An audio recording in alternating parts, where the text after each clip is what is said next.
Okay, guys. As promised, I said that I was going to tell you guys all the story of how I got the name the Ranting Goat. Uh, the ranting part is easy. That's what I do. I rant all the time about just about everything, and uh, it's actually why I decided to make the channel. I rant at work obviously on work related subjects, video game releases, things along those lines, um, even issues within the games themselves. But the goat part is where I can really see a couple of you guys being really confused.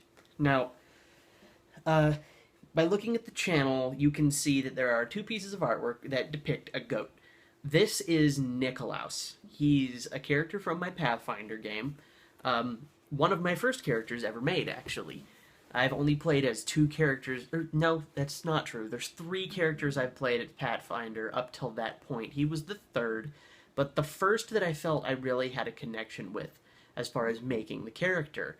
I joined a game late with a couple of friends, and they while I was making him, I was told that they were in the midst of dying.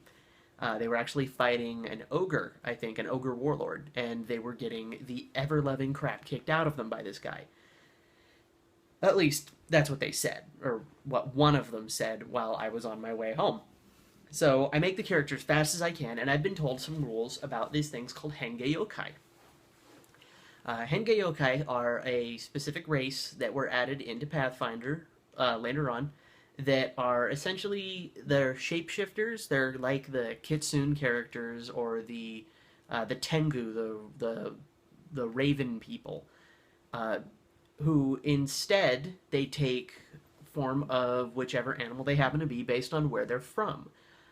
You have like the rat folk, the dog folk, cat folk, things like that. But instead of being like actual cat folk, they're the Henge Yokai. They're shapeshifters. And their stats differ. Same between rat folk and the actual rat Henge Yokai. I'll make sure to leave a link in my description to make sure that everybody knows exactly what I'm talking about so I don't sound like a crazy person. Now, some of them didn't exist. Not all of them existed, but I wanted my character to be from the mountains because he was a cleric. A cleric that actually works rather well with, mountain life and things along those lines. And so I decided that because I don't like birds, and birds would have made perfect sense in the mountains, I decided that a goat, a mountain goat, would have been perfect, and thus Nicolaus was born. Nicolaus is a cleric of Cayden Cailean, the accidental drunk god. I'll go into him a different time, but he traveled down the mountain at a very young age for questioning the faith of his parents. Thrown out at a very young age and found his way to the bottom of the mountain. Uh, and now he's with a group of mercenaries, working as their ever drunk healer and sort of, I guess he kind of acts as a father figure to some. He thinks he's more of a father than he is, um, as stated by the fact that he actually adopted 25 children.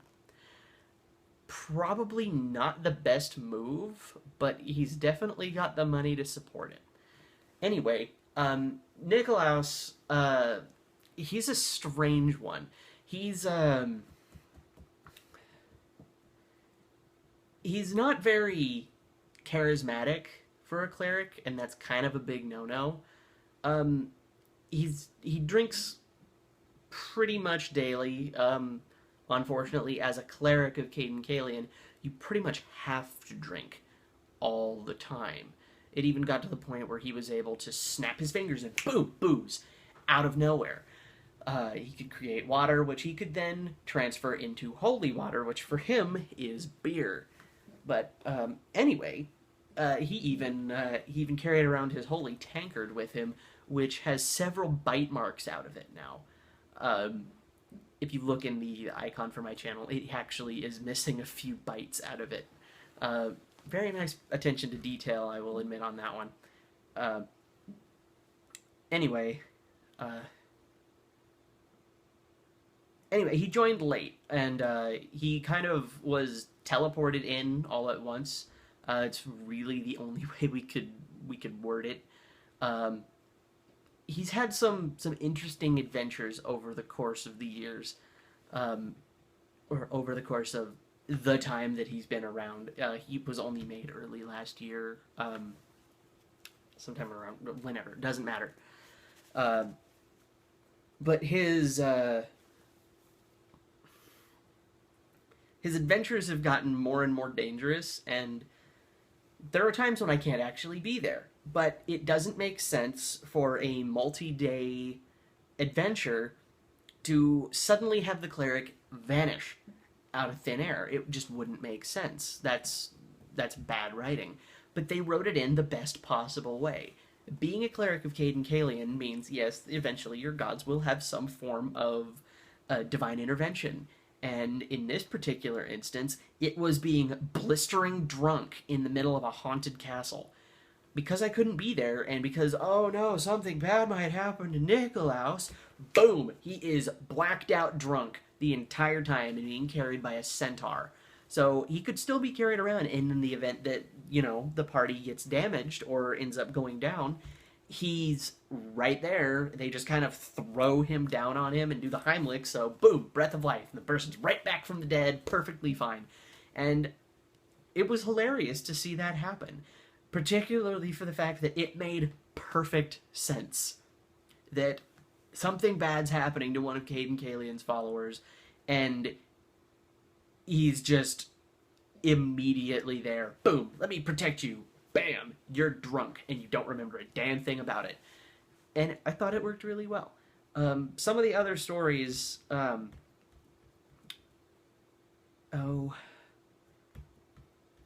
I just forgot. Oh, that's no fun. Right. Nicolaus actually carried with him a crossbow.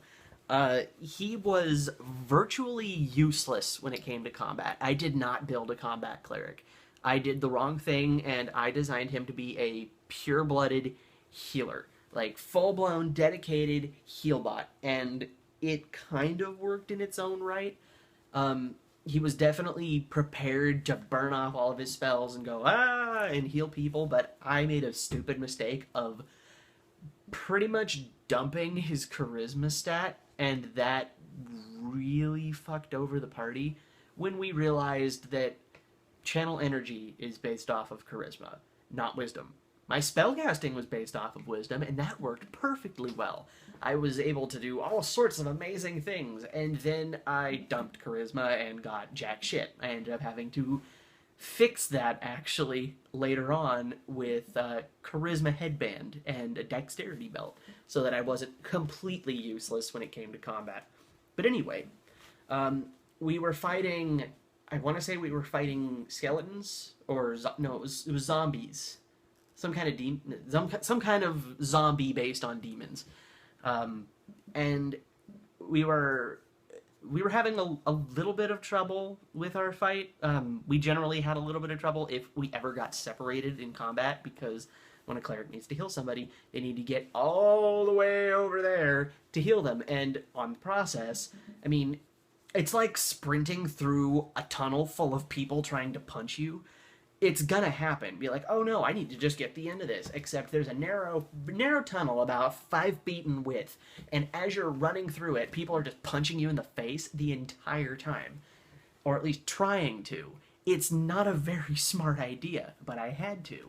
Because it's not like, okay, if you've played an MMO, a lot of your healing spells don't require you to be touching the person. They are, oh, I'm gonna stand back here and go, ha, and you heal the person.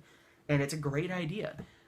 It makes things a little easier than absolutely running up to the person, just and then they get up, and actually, in some cases, they don't get up.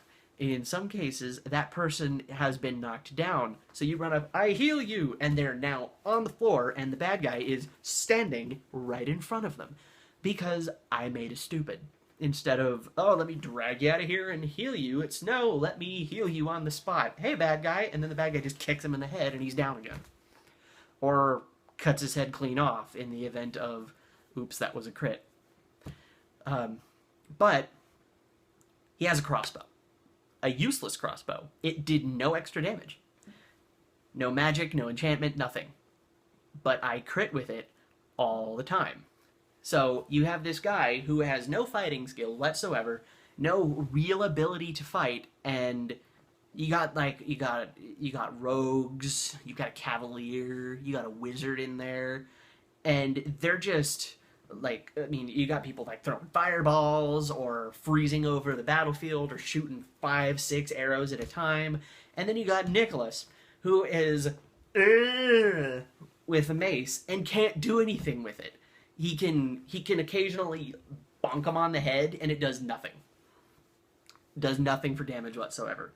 Or he can shoot his crossbow, which will always roll a 20. For no reason I can ever find. He always rolled a 20. And when he did, it just... And it still did less damage than anyone else because it's just a crossbow. But it was always so useful. It was always an extremely helpful thing to have, despite being, useless. In the event that I didn't want to burn a spell and summon fire from above, I could... I hit you! And that was about it. But if you were curious where I got the goat from, his name is Nicolaus. Nicolaus the Ranting Goat, or particularly Nicolaus the Drunken Goat. The ranting came from me.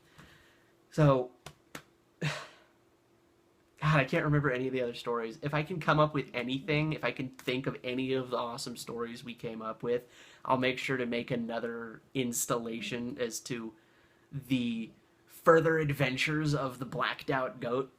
But as for now, I think I'm going to call it. If you like my video, please leave me a comment. Let me know that you want to see more of this. And always, thank you guys for watching, and you have a nice day.